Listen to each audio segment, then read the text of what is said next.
अरे वो दोगला बाबा के बात कौन ये सब दोगला टाइप के लोग बा और सब नाव के रखा ही के नहीं खे ई कोनो माने कोनो लोग नहीं खे वो अपन मतलब बात मतलब ही नेता हो नहीं कब मतलब इनकर अरे संयोग ठीक बा लोग डीबी लड़ाई तो अपना में लेकिन अब तो हमनी के ऐसा एगो होते बनी जा ना तो ये अपना में डीबी लड़ा के अपने सब अपन डीबी फोड़ ले तो सीखत नहीं नीतीश कुमार जी से मोदी जी सीखत नहीं अभी वहाँ के प्रधानमंत्री लेके सीखे के पड़ी बिहार से बिहार के एगो ऐसा मुख्यमंत्री मिल रहा है कि वहाँ के सिखावत नहीं कि कौन कौन चीज़ सीखे के बा बिहार से सीखे के पड़ी मोदी आवे के चाहता नहीं विकास नहीं तो 75 साल में जो ना भइल हुई वो 5 साल में चाहता कि हम विधायक बन जाए तो जो विधायक बाबू चाहिए ना कि हम MP बन जाए तो लोग चाहेला एक चाह के खातिर कोनो अथी नहीं है तो टिकट नीतीश कुमार जी के देवे के बाद लालू जी के देवे के बाकी जितना लोग बतियावता है सब लोग हम निपुण सिंह रउआ देख रहा बानी BMN सारण ई चेहरा आज सिवान के राजनीति में कोनो पहचान के मोहताज नहीं खे यहाँ के नाम पड़ी जाटा सिंह जी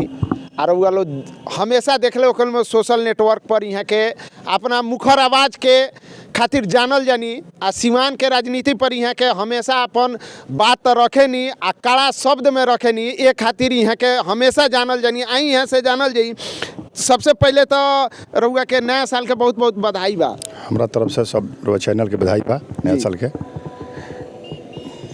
सिवान के राजनीति में रउआ कोनो पद पर नहीं लेकिन सिवान के सबसे चर्चित चेहरा रउआ हमेशा से बनल रहनी काहे पद हमरा चाहबो ना करी हम जहाँ मित्रता रहा लोग निभाई ले हम अजय बाबू के सेवक हैं जी ऐसे पद के अब उनका से बढ़ के पद नहीं है मित्र बानी तब हमरो पद उहे बा हमेशा रउआ विवाद में रहेनी विवाद जे जेगा हमरा से आवेला होगा हम आई ले ऐसे बाकी जे जवना स्तर से आवे के चाहेला ओकरा के समझाई ले जे टाइट जैसे को पैसा एकदम हाँ वो में कहीं माने जे जवना लायक होला ओकरा के जवाब ओकरा दियाला जे जवना पात्र के बा ओकरा के तो सिवान के राजनीति में जैसे महागठबंधन से अभी वहाँ के बानी पहले रहनी है NDA के तरफ से अजय सिंह जी कविता सिंह जी जे बानी अभी सिवान के का माहौल बनता जी रउआ दृष्टिकोण से केकरा टिकट मिली केकरा ना मिली ई केकरा मिली ना मिली एकरा खातिर बहुत हम जिम्मेदारी नहीं खी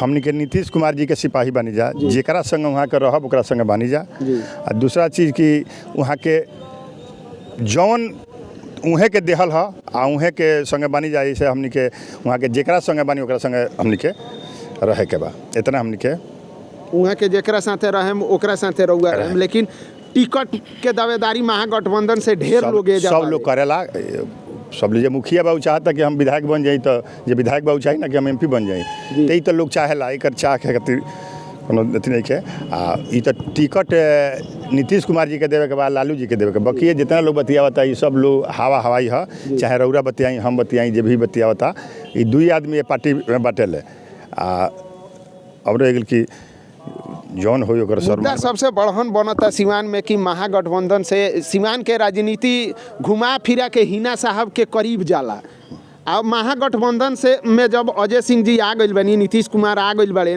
तो ये जैसे प्रबल दावेदार हिना भी बाड़ी जौन की अभी देखल जाता है तो राजद के जो सीट रही कि जदयू के रही कुछ कहल नहीं के जा सकता देखिए तो ऐसा मीडिया के लोग ऐसा कुछ प्रचारक बा कि जेकर पर काम बा कि हुनकर नाव धके हुनका के बेची हुनकर नाव धके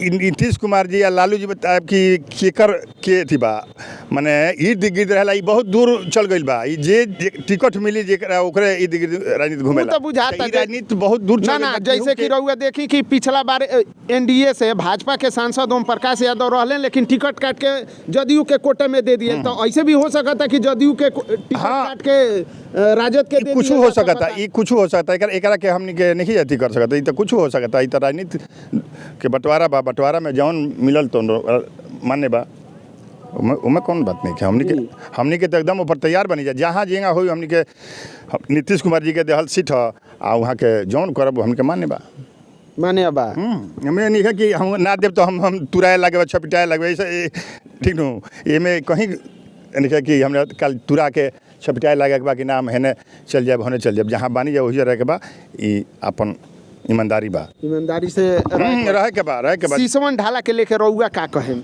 देखिए सिसवन ढाला आज के मैटर नहीं है सिसवन ढाला एगो जान ली विकास पर वो बतियावे के चाहतनी, विकास तनी तो 75 साल में जो ना भइल होई उ 5 साल में भइल बा। आवेला जितना लोग जन कविता जी के तरफ से ये बात कहल जाता कि 75 बनाम 5 साल। देखी सिवान जौन बेरा अनुमंडल रहे वो बेरा के हॉस्पिटल है, जाकर वो हॉस्पिटल में जाके देखी कि अभी कितना तेजी से काम लागल बा, ई केकरा रीजिंग में लागल बा। जेकरा रीजिंग में जौन काम होला ओकरा के गिनावल जाला, जेकरा रीजिंग में भइल बा लोग गिनावले बा। ठीक बा, रउआ चल जाई मायरवा में ओजे जाके देखी काम के तेजी। इंजीनियरिंग कॉलेज पर जाके देखी, मेहदार में रउआ जाके देखी कि 5 साल पहले जौन रहे आज बा, ओकरा के रउआ ईमानदारी से जाके देखी। वो जो बंगरे के बारी जाके देखी पॉलिटेक्निक के कौनो काम में रउआ अच्छा रह गई कि रोड रास्ता के बिजली के रउआ देखी कि माने जौन 75 साल पहले रहे आज का स्थिति बा बिजली के स्थिति। तो एमे विकास के नाम नीतीश कुमार जी जौन विकास के लिए मोदी जी तो सीखत नहीं नीतीश कुमार जी से। मोदी जी सीखत नहीं, अभी वहाँ के प्रधानमंत्री लेकिन सीखे के पड़ी बिहार से। बिहार के एगो ऐसा मुख्यमंत्री मिलल रहा है कि वहाँ के सिखावत नहीं कि कौन कौन चीज़ सीखे के बा वो बिहार से सीखे के पड़ी मोदी जी के। इतना पलायन काहे हो जाता? कहाँ पलायन आजे भइल बड़े पलायन। आज वो बिहार ये देश के दिखावे जा रहा बा कि हम सबका के बुला के रखे खातिर सक्षम बनी आ सबका के रोजगार देवे खातिर तैयार बनी। ये बिहार सिखावत है पूरा देश के। ई ना कि गुजरात में का तो बिहारी हम आज बिहार एगो ऐसा बा कि सारा स्टेट के लोग के बुला के नौकरी दिले बा। ये बेरा देश में सिखावे जा रहा बा बिहार। साउथ के नेता एक जना कहले रहन का जना उ बयान सुननी है कि ना कि यूपी बिहार के लोग टॉयलेट साफ करेला, ए पर रहुआ पार्टी के तरफ से भी कुछ ना बोल। बहुत लोग मानसिक बीमार लोग घूमता रोड पर, ऐसे बहुत ओकरा के नहीं लेबे के सब पागले के जवाब रहुआ देबे तब होई। लेकिन सीखे के पड़ी बिहार से कि विकास कैसे होला। ये बिहार नीतीश कुमार जी से सीखे पर बिहार के कोनो नेता कुछ ना बोलल हलो जब वो कहलन कि पागल से का बतियावे के बा। पागल पढ़ल लिखल भी पागल होले, ऐसा होले कि पढ़ल लिखल पागल ओकरा के रोज जवाब देब तो रउए गबड़ा जाए। ऐसे बिहार में नीतीश कुमार जी सिखाएब कि देश में कैसे बेस्ट बने के बा। ये नीतीश कुमार जी से सीखे के पड़ी कि काम कैसे होला, विकास कैसे होला। हर दिन जदयू से लोग पलटी मार देता है, जैसे ललन सिंह अभी पलटी मार दे। कहीं पलटी नहीं खा तो पार्टी देला फिर ओकरा के पार्टी ललन सिंह के जदयू ने बनौले रहा, राजे तो बनौले रहा, भाजपा तो बनौले ना रहा। फिर केहू तीसरा के अथी हुई। ये तो सब लोग के दियाला कि भाई देख रउआ कैसन बानी, हम कैसन बानी। सब लोग के पार्टी है, सेवा में सबका कुछ ना कुछ मिलबे कर लेनो। अपराध के ग्राफ बढ़ल बा, बढ़ल नहीं खे। देखिए आपसी हिंसा हमरा रउरा से रुके के नहीं खे। ये सब दिन भइल बा, कम बेस हो सकता है। खत्म कहाँ कोनो चीज़ के जड़ खत्म ना होला, ओकर ग्राफ कम होला। नीतीश कुमार जी चाहे कितनो बड़ा अपराध अपना मन में साबित के होके, तोप खाँव बनत होके, तोप सिंह बनत होके, तोप पाने बनत होके, तीसरा दिन उनका ढुक जाए के बा भीतरी। एक ना हो नीतीश कुमार उ केहू से भेदभाव के काम नीतीश कुमार जी ना करिले कि जरा अंदर थोड़ा भी भेदभाव के कि ना उनका। अच्छा, सिवान के तो जदयू में ठीक बा, लेकिन एजा भाजपा में दू फाड़ बा। ये सब मतलब के यारी, मतलबी यारी ना चलेला। मतलबी यारी जौन बा भाजपा होके या कोनो मतलबी यारी चलबे ना करेला। आ भाजपा तो सब मतलब के यार बड़ा। सिवान में जो मतलब के यार बड़ा। दरौदा के जब उपचुनाव रहे तो अजय सिंह के हरावे खातिर ओम प्रकाश यादव जी व्यास जी के सपोर्ट कैले रहनी एनडीए में रहते हुए। आ ए बेरा वहाँ के कहता नहीं कि व्यास जी दू मुँहा सांप बाड़ेन, व्यास जी हमारा ये सब मतलबी एक जगह रहले। सब मतलबी जो रहले उ एक जगह रहले। कोनो माले से राजद से टिकट लेकर वहाँ के थोड़े ही रहनी, जदयू से टिकट लेकर रहनी। ये मतलबी सब जितना मतलबी रहले एक संग रहले। जदयू एनडीए तो उनमें वो सब मतलबी रहले जो एक संग रहले। आज रउआ जब देखी कि वो मतलबी के का स्थिति बा।